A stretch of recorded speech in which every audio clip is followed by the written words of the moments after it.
Hello, and welcome to the Fantasy Rewind Podcast. I'm your co-host, Dylan Stoll, and I'm joined as always by my friend, Michael Whitford. When in doubt, follow your nose. So today, we're going to be wrapping up Rings of Power with the coverage for episode 8, titled... Alloyed. And it's actually titled Alloyed this time. No idea what happened last week, but we're here with the right title now. Sorry about that. Yes, last week's episode was The Eye. Apologies on that one. So, before we get into our season breakdown and the episode breakdown here, because this is the season finale for Rings of Power, we are going to give out the typical reminders. If you want to get in contact with the show, you can send us an email, which is fantasyrewindpod@gmail.com. If you want to get at us on Instagram, that is @fantasyrewindpod. And on Twitter, we are @fantasyrewind. All right, without farther delay, let's jump into the rewind. Fantasy Rewind. All right. So, overall impressions of this episode, Dylan. I'll let you go first. Oh boy, okay. So, overall impressions of this episode, I think it was really rushed. I felt like they kind of went from 0 to 60 with the reveal that Halbrand is Sauron. I think that there was a big MacGuffin in the beginning when the people in white announced that Gandalf is Sauron. And then they were quickly rebuffed later on. But yeah, anyways, we'll get to all of that. Just my overall thoughts were that I felt it was a lot more rushed than the rest of the season. I didn't think of it that way before, but I would agree that we finally got a lot happen, right? A lot happened right after we said nothing big was going to happen. Yeah, I know. I have to say that this episode I was really happy with after watching it, because I feel like now we can actually start this series. You know, all these pieces are in place. We have like very interesting storylines sort of going out from this now, and I'm like, yes, all right, Rings of Power, let's go. I'm ready for this show to start now. And the season 1 is just ending. I know. But this episode did so much good, I think, for me at least, in terms of, you know, some of the character development and the reveals, and like some of this stuff's out of the way, like the cutesy playing with Halbrand being Sauron's kind of out of the way. We know it's Gandalf. Like, okay, so now we have some interesting things actually happening with these characters, and I'm excited and interested to see where it goes. Yes, I know people are going to come out and say, well, Gandalf didn't show up until the Third Age. Well, they haven't named him Gandalf yet, and so maybe he doesn't get his name until the Third Age. Who knows? So there's a lot there to kind of dissect, but let's kind of go through it. I have some jottings down, and we can kind of stop and talk about it, okay? All right, so we sort of open up into the Greenwood with the Meteor Man, and I just have to say this is, like, beautiful, right? This whole scene in the Greenwood is just gorgeous, so lush and pretty. The cinematography, oh, yes. We have the priestesses, like you said, sort of pop up, and they actually talk now. They do. They speak. At least 2 of them speak. There was a lot of talking in this episode, not just from them, but also from the Meteor Man, which we'll talk about at the end. But they kneel to him and, like you said, call him Sauron. In my notes, I was like, kneel to Gandalf, calling him Sauron. I wasn't thrown off at all. I was like, okay, yeah, they're not going to do that. Then you go through the title screen and, the title, this intro. And then we get Galadriel and Halbrand. Halbrand slumped over. Seems like he's still able to ride. Not quite sure on that. Yeah, he looked more like he was like collapsed on top of his horse and kind of like just being ridden or being like dragged along by the horse. And the horse was guiding him, following Galadriel and her horse. And then they arrive in Eregion. Sorry, Eregion sounds like some kind of cheese. Or a seasoning that goes on pizza. Anyway, Celebrimbor really wants to use the little bit of mithril to fix the tree. At that point, I was already thinking, okay, he's creating a ring. Doesn't quite fit the vision initially laid out from Gil-galad, where they needed every elf to have some piece of mithril. Right, yeah. And I wanted them to kind of talk about how they came to that conclusion a little bit more, but I do have to say I like this reasoning for the forging of the rings. It fits with show lore. It fits with the show lore, yes. And that's what I think I liked about it, is that I like that, like, they're making it make sense. Even though we still have that sword that they got rid of real fast because they realized that was going to dig them into a hole, and so they used it as a stupid key to open up a dam, which they could have done anyway. This really helps us understand why they're forging the Rings of Power. So I do have a couple things that I want to bring up here, and a couple of questions as well. I knew you would. So they had this little teensy beansy piece of mithril that Elrond brought to Celebrimbor and that Gil-galad knew existed and everything. Mm-hmm. If they could solve all of Elvendom's problems with just that little piece, why go to the dwarves? Why was it important for them to even go after Durin and like have him ask his father's permission to dig for mithril again?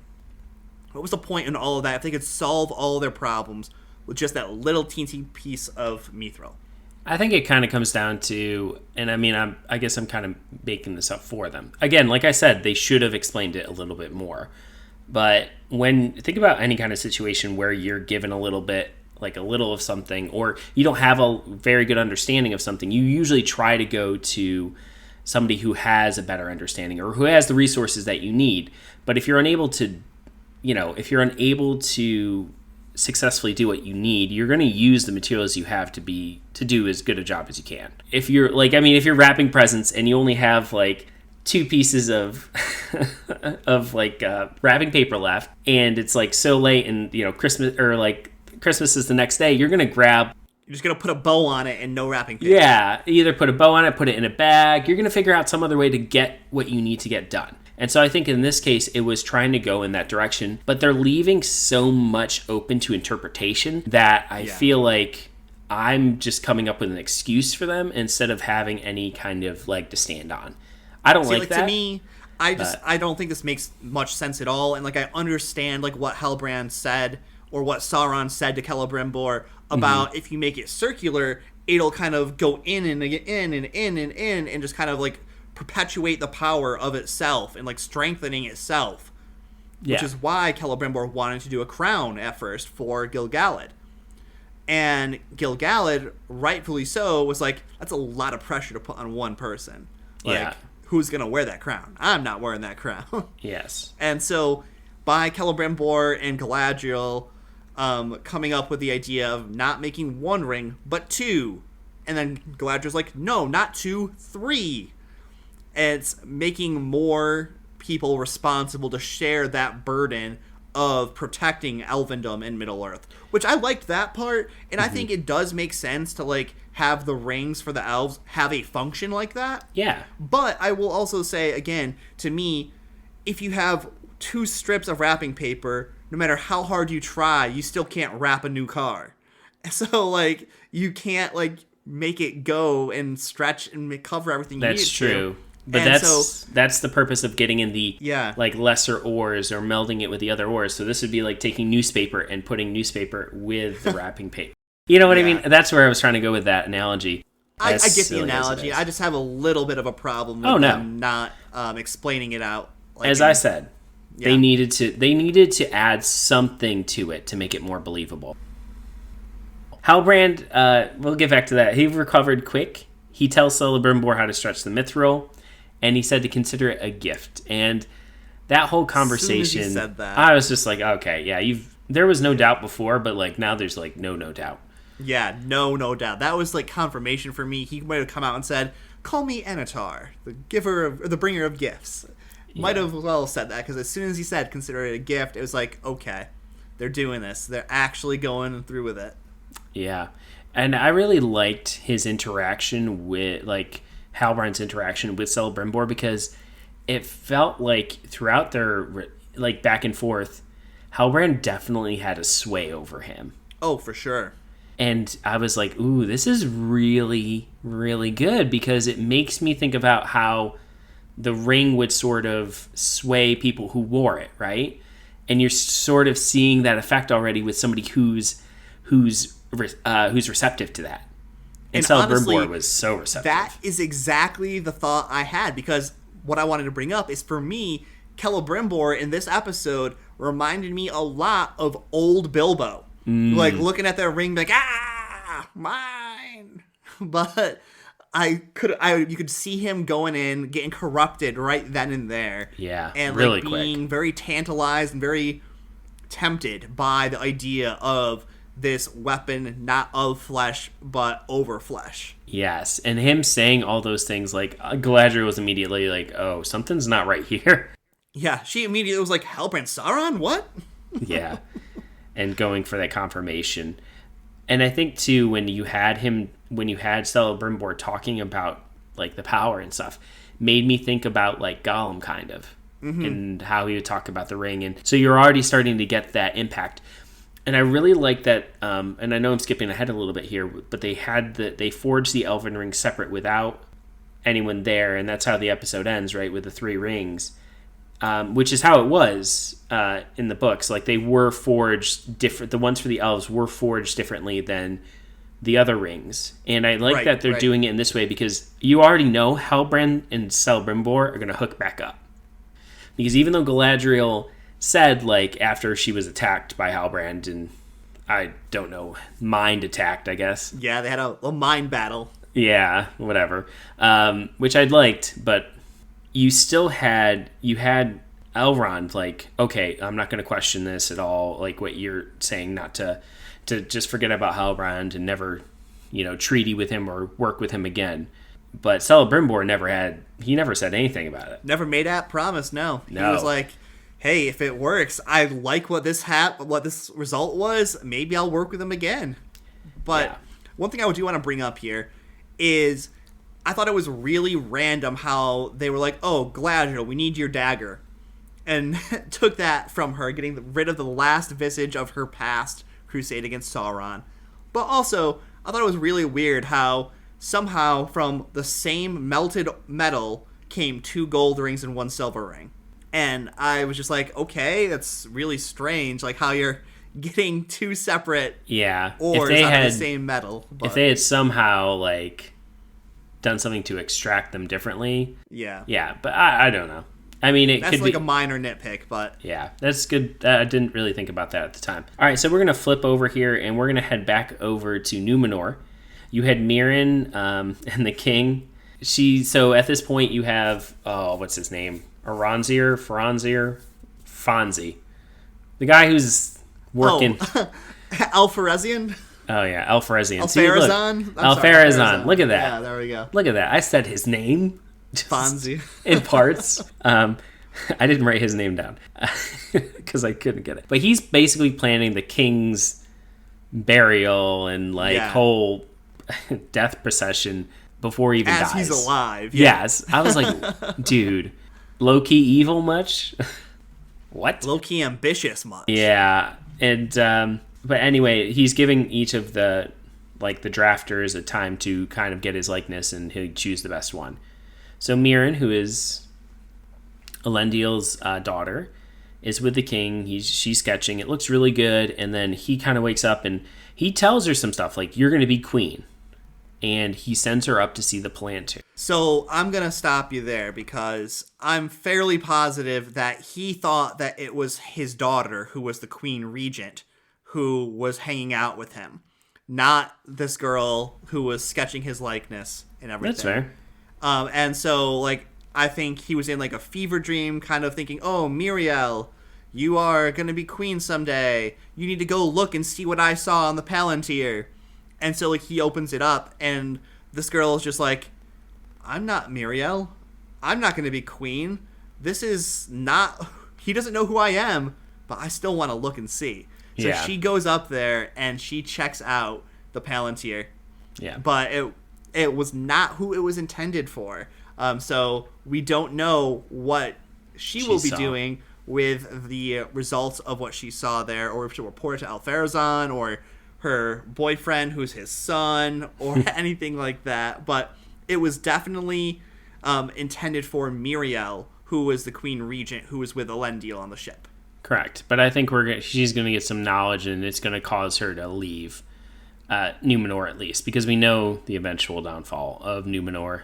So Right, because her name is Erin, the sister Sorry. that's with her. Oh, but yeah. Muriel is the name of the Queen Regent. that makes more sense now. I was like, okay, I think that's what he called her. That's her name. Now, oh gosh, I am the worst. Anyway, so we kind of at this point we flip back into like Galadriel, and she's suspecting Halbrand, starts researching him to find out that he is not king in the South. That line was broken over 1,000 years ago. Thousands of years ago. And he tells her that He told her the truth. He took that sigil off a dead man. yeah, 1,000 years ago. But then we kind of flip over and we get a really great scene with Gandalf and the priestesses. Nice, like how I threw Gandalf's name in there. And they are telling him that he is going to have to go to the lands of Rhûn. Yeah. To learn to control his powers. And I think that as somebody who doesn't know anything, I've never read anything with Rhûn, really, outside of if it wasn't in the Silmarillion. It's not.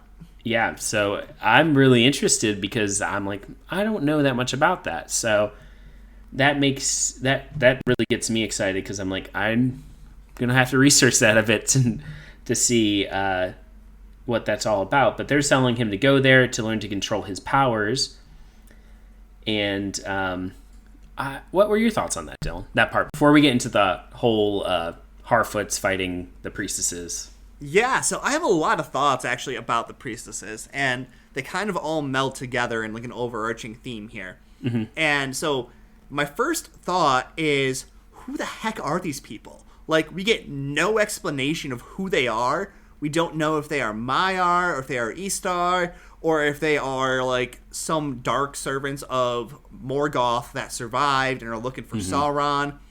We don't know why they think that the Meteor Man was Sauron when they seem to know everything about the Meteor Man, and meanwhile Sauron was just living his life as Halbrand, and so they confused him with Gandalf because, you know, that's who this guy is more than likely going to be. But they seem to know he had memory loss, like the veil pulled over his eyes, basically not knowing his own abilities, not knowing his past, who he is, and that the veil will get removed at Rhûn, and that he'll learn to master his powers there, which that gives me some more theories about what's to come here. I'll save that for the end of the episode here, but all in all, I was very confused about everything that was going on with these women in white, and why and how they could get it so wrong that this was Sauron, and who they were in the first place to know all of this information. And if he can not believe them about him being Sauron, how does he know for sure that he needs to listen to the rest of their advice and going to Rhûn? I know he said it felt right when they said it, but still, it's like unreliable narrator coming into play here and not really knowing who these people even are. Yeah, you bring up some good questions there with that. Overall, I agree with you. I think there was a lot of mystery to them that we did not really get any satisfactory answer to. Yeah. You know, I like that because of them, he was changed, and he's now an actual person who talks and has, like, thoughts. Has real conversations. Yeah, and, like, he's an interesting character now. And I'm like, I want to know more. Even if you are just young Gandalf. I think that's exciting, that piece of him. But why he would want to go to Rhûn, like, maybe there should have been just a little bit more taken off the top in terms of taken out of his forgetting, or the veil that's put over him. And why would a veil be put over him too, you know? Right, that would make no sense as to why he would go in blind, unaware of whatever his mission actually was. But I'll tell you right now, like, I'm just going to come out and say what my theory is, and let me know your thoughts here. So Rhûn is actually in the east. It is like right above where Mordor is, kind of off to the right a little bit, if you look at a Middle-earth map. I'm thinking he's going to meet up with the Blue Wizards and get some training from them, because the Blue Wizards in lore have been in Middle-earth a lot longer than Gandalf. So even if they're messing around with the timelines, maybe they'll still do something where, like, he needs to train with them, or maybe he'll train with Saruman over there, or bring in more familiar faces, since, you know, they are messing with the timeline a little bit. Yeah. Why not just have it line up to what we know from the trilogy? I'm agreed. Yeah, I'd like that. I would love to see the Blue Wizards, and I'd love to see a young Saruman to see kind of their relationship forged. That I like that quite a bit, actually. All right. I do have to say, though, in terms of magic, I really like what they're doing with the magic in the show because... Me too. In The Lord of the Rings and even in the Peter Jackson trilogy, we never really get any of it. You know, outside of like, like staffs pointing and people like kind of flying a little bit. Like there really isn't that much, and that's fine because it's not much. It's not a focus in those stories. I like that they're able to really incorporate that here with him, and you get to see like his abilities. Right, see his raw abilities coming out here. And just even the abilities of the women in white were the ones like having a fire in each hand, like walking menacingly forward and like controlling fire, blowing it out at people. Yeah. Because I feel like the most we see of magic in the trilogy for Peter Jackson's trilogy is, like you said, the Saruman Gandalf fight of pointing staffs at each other. Gandalf fighting the Balrog where he does like the whole light coming out of his thing and like severs the bridge when he smashes his staff. That's it. But for the most part, you don't see Gandalf do any like impressive magic. But that's because that's not what he's there to do. Correct. He's a guy. Not that he's not capable of it. Yeah. So the rest of the scene here, we have the fight between the Harfoots and the priestesses, and I thought it was actually clever how that was done. Right? Yeah, the Harfoots kind of just going around, sort of poking at him, Guerrilla warfare. Yeah, being menacing, overall menacing, and I thought that was kind of neat. Would I've actually thought they would have won in a fight? No, God, no. It was entertaining to watch, to say the least, and it was kind of sad that we did have Sadok Burrows. Sadok die. But I do like what it opens up for the rest of the Harfoots and how we now have, oh my gosh, I didn't write her. Nori off on her adventure with Gandalf. Yes, Nori's on her adventure with Gandalf, but her friend is now leading the Harfoots. Her friend's not leading, but her like the older women joked around that she should lead. Maybe you should lead. And she's like, oh, maybe I will. And it's Poppy. Yes, Poppy. Yeah. I like her character, so I do kind of like that she has that role now, and I think she would be good with it, knowing what we know about her and how she does care about others, and I think that would really help change the culture a little bit more with the Harfoots. I told Amy, I was like, she's her Sam. Yes. And I was like, waiting for Poppy to go. I was waiting too. I was like, when she ran up and hugged her and stuff, I was just like, oh my gosh, Sam, go with your Frodo. Right. Anyway, so then we kind of go back over, on the ship, the Númenóreans are coming back into Númenor. Elendil seems to be in better spirits, right? I think in this episode, it really shows the fact that in the last episode, he was just dealing with his son dying. Right, grief took over. Yeah, and he seems to be in better spirits, and he and the Queen Regent have kind of struck a deal to have each other's backs. And I think that's really important because I think that's how we're going to end up them coming back necessarily, maybe without the support of all of Númenor, because we're going to have some issues here. Almost like a Númenorian civil war, I feel like. I would agree with that, because the Queen's father is dead, and I think it was, again, planned by Pharazôn, and I did write his name down. But that'll be interesting to see, because that's going to be a huge plot point going into the beginning of next season, at least. So we come back over to Galadriel, and this is where the reveal was Hellbrand is Sauron, because Galadriel was like, you're not a king of the South, and we had that whole conversation already, but this is where he puts Galadriel into kind of a mind trap, and it's really cool because she knows at first that this is a mind trap, like, get out of my head, and like then it's her brother, and they're having this conversation, and she falls deeper in. Yes. And has to fight her way back out, and then, So here is something else I want to say for this part. Yeah. I thought that this particular scene was done really well. I liked the effects of it. But I think this is where I think they sped it up too quickly. Yeah. I feel like having a farther romance, as much as I would have hated it, develop between Halbrand and Galadriel would have made more sense if he was asking her to be his Dark Queen to his Dark Lord. Like, because it seemed really out of nowhere. It's like, oh, we fought together that one time. Want to be an evil queen? No, why not? That seemed way out of character and out of place for that to even be offered here. I might disagree with you because I don't think he offered her to be his Dark Queen so much as be his queen, and she would bind him to the light.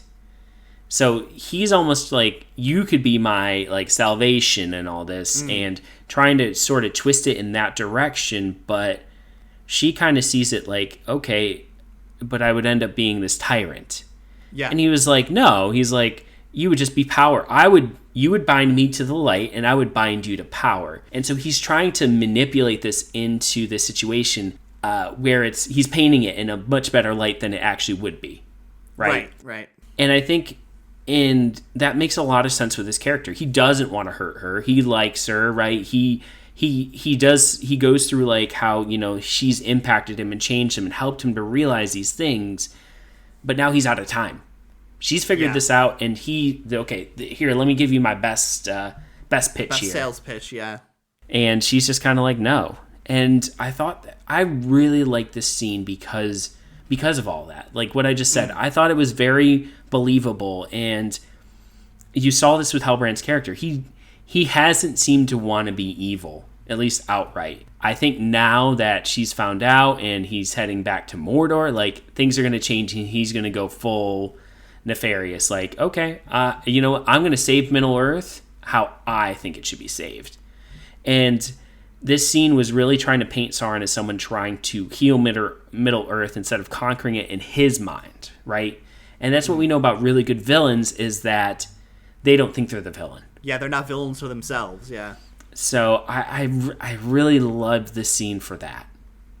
Now, there's some pieces of it I was like, yeah, okay. Like her drowning at the end, I was like, that's kind of weird. I'm not quite getting the metaphor there, but it was her in the river. But I think my favorite part of this was when they were on the raft together towards the end of the mine sort of battle back and forth. Right. Agreed. And they were having that conversation, and she was like kind of cool and collected for the most part of it. And then he just starts like, almost like, I imagine like spittle coming out of his mouth. Like he's more talking, and more furious. Well, it's not even furious, almost just like mad. Like the thought of this power, and like, you can't see this vision like I can. Like, I just kind of got like that hysteria, like crazy. Yeah. And I really love that, because again, he's the villain, but he doesn't see himself as the villain. And so I don't know if this was just like through my eyes, or if this was like actually an effect that they were doing, but it seemed to me every time he was like screaming at her like that, he got more and more ugly. You know what I mean? Like he got like less beautiful. Yeah, and I'd agree with that. They like did that effect to kind of show like he's leaning farther and farther away from this fair soldier that Galadriel felt like she might want to hook up with, but and more into this madman who is power hungry and wanting to get it at all costs. Yeah, I'm not. I thinking back on that, I would agree with that. Yeah. Oh man. I want to end, because we kind of talked about everything, because after this we get into a scene with Gandalf and Nori, and they're going off to... It's a long goodbye. Off to Rune, and I like that, even though I don't believe it so much that they would just send Nori with him, I do like that they're like, you know what, you need, like, this is something you need. You need this adventure, and he's a good person. Even though they've spent months together, but... Yeah, they've spent a lot of time together. More time than we've had together of them on screen, because like he has been traveling with them. He has been trying to help them. But yeah, like I felt like all in all, like this last scene here, especially reminded me of like conversations of Gandalf when he was in Moria. He was like, "Oh, it's this way. Oh, you remembered. No, the air doesn't smell quite so foul down here. When in doubt, follow your nose." And so just him basically confirming those same lines with Nori here. And I'm just like, wait, you can smell Rune and it smells good? And it's right by Mount Doom? Okay, if you say so. But yeah, it was just like confirming to me without outright saying it. Because Hellbrand never outright came out and said that he's Sauron. Meteor Man never came out right and was said that he is Gandalf. We do know that he's an Istar. And again, my wife Amy asked me this when the priestesses were like, "Oh, he's the other one." It was like, wait, so there were two people that fell from the sky? What's going on there? One was there a lot longer. Yeah, one was there quite a bit longer. One was actually out on a raft in the middle of the ocean when Gandalf fell from the sky. But either way, I thought like they said as much as they could say without saying it outright, that Halbrand is Sauron and Meteor Man is Gandalf, in my opinion. But yeah, they did. We still never quite understood why Halbrand was out at sea. Yeah, no idea how he was out at sea, how he just so happened to be out there when Galadriel was there. Yeah. And that whole coincidental thing is still... We'll never get the answer to that, just like we'll never get the answer to the whole sword being a key thing. Like, those things, they were plot devices, and they're done. You know? Yeah. I do love the line that between Nori and Gandalf where... I love that we just keep calling him that. He's good. He's Gandalf. We're calling him Gandalf. Where they said that alone is a journey, adventures must be shared. I was like that too. That was good. That was a really great line. I was like, yeah, I could see that being a tattoo on my body. Okay, before we get out of here, Mike, all in all, let's just say, like, what did you think of the season as a whole? And do you think there will be a season 2? Oh, I think there definitely will be a season 2. They've invested a ton of money into this. I think Well, that's why I'm hesitant to say if they have not confirmed already that there's going to be a season 2. Well, no, I think they already started working on season 2. Oh, okay, good. Yeah. Pretty sure they've already started working on it, but overall, it was slow at times, and it felt like it took a long time to get going. With this final episode, and this is very different than Wheel of Time, I'm afraid, almost the inverse, whereas with this final episode, I feel like the show is finally starting, and I'm really excited for the future, and I think they did right in going for this time period and setting up like kind of this prequel of sorts, because they can play with it, right? And they are starting to play with it in believable ways, in some believable ways. Again, I know people have brought this up lots of times where Gandalf came to Middle-earth in the Third Age. Well, right now he's not Gandalf. He is just this nameless person. And so maybe that him realizing who he is and training with the Blue Wizards is when he does become Gandalf, or he goes through that process and then that age starts. I'm not sure on the whole timeline thing, but I'm just saying, like, they can work with this stuff and they can play around with it to make it fit in some ways that are interesting. I think now we have narrowed some of these storylines a little bit too, and I think that's only going to be to the benefit of season 2, because now we're not dealing with 5 or 6 different storylines. We have Galadriel and Elrond together. Mm-hmm. We have maybe Moria kind of on the back burner for right now. Yeah. And we have the Harfoot and Gandalf Nori together. And Gandalf together, yep. Isildur and the Númenóreans, that's probably going to have to play out. But we're down to like 3 or 4, and some of those don't have to be big pieces. They can just be small pieces for right now. Yeah, so I agree with all of that, because like you said, for me, like playing around with the time thing, we already knew they were doing that. Mm-hmm. And I feel like they're trying to get some name recognition in this by now introducing Gandalf. Yeah. Because, nobody knows, even though she's a made-up character, nobody knows Nori the Harfoot, and nobody knows Halbrand the Southlander. They know Gandalf. They know Sauron. So, like, having these big name recognitions, even if they are off, it doesn't really matter too much because we already knew they were messing with the timelines. Yeah. I will agree with you. I think that this last episode here was one of the stronger of the season, at least in entertainment value. Mm-hmm. If not sticking to the lore, that's okay. But I do wonder why they didn't mess around with Isildur, because you just mentioned him, and I've been meaning to bring this part up. He did not get resurrected. He did not get found by this horse in this episode. He's going to pop back up. I was going to say, introduction of season 2, that horse is going to pull his body out of that wreckage or something like that. Or he's going to, like, when the sister comes over or the dad and the queen regent come back over, they're gonna just kind of walk into a town and find him, and then he's gonna it's gonna be flashbacks telling a story of how he got pulled from the wreckage by not Brago by the Brago replacement horse. Yeah, Brago replacement. But yeah, we're gonna have that. Yeah. But yeah, all in all, I think if I was going to say my enjoyment of the series has it's definitely increased the last 2 episodes. Oh yeah. I think that it was definitely weaker towards the beginning and middle of the season. Yeah. But it's finishing a little bit stronger, which is good. Overall, though, I still think entertainment-wise and enjoyment-wise, I'm giving this show about a 7, maybe, and that's higher than I would have thought towards the beginning of the season.